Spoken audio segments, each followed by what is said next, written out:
Okay, so let's take on two more application type problems and write an appropriate variable expression as demonstrated in example 6 on page 57 of the text. And you might want to take a moment to pause this video and check out that example on page 57 of your textbook. So what do we want here? We want the force of gravity on the moon is 1/6 the force of gravity on the Earth. So express the force of gravity on the moon in terms of the force of gravity on the Earth. What are we really saying right here?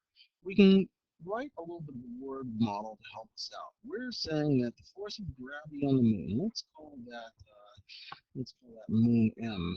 Right? So the force of gravity on the moon is going to be equal to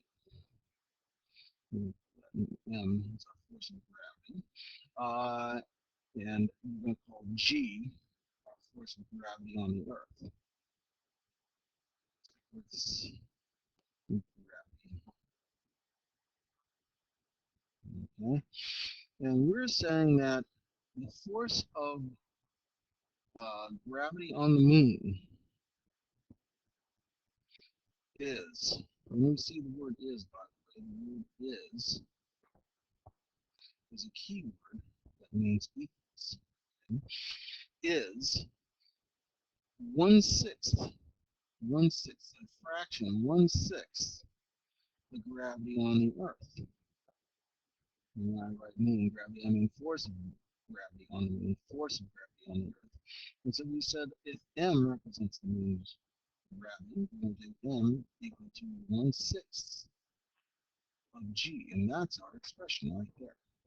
We would write that expression to help us find our translation. All right, what next? What else can we do here? Let's talk about a different expression. A wire, 8 feet long, is cut into two pieces, one shorter than the other. Express the length of the shorter piece in terms of the length of the longer piece. Well, this is more of a geometrical situation, and it might be helpful to draw a diagram to help us out. So let's only draw a piece of wire right here. This is no piece of wire. Piece of wire. And it's 8 feet long. Top to bottom.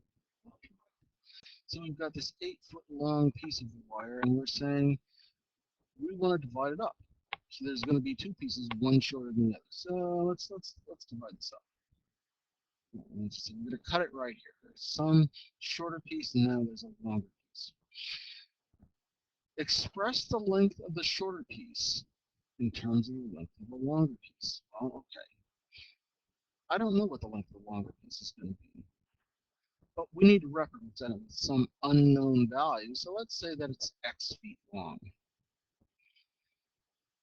So the question is, well, if that's x feet long, what is the length of this other piece right here? I don't exactly know, but I do know that whatever x is, I have to take away x feet from 8 feet to get the length of my shorter piece. Let's think about this.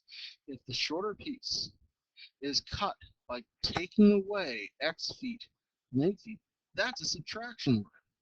And our subtraction words, of course, means that we're going to subtract. So we're going to start with 8 feet. And what are we going to do? We're going to take away x feet. There it is. The length of our shorter piece is equal to 8 minus x feet. Right there is an expression that we can use.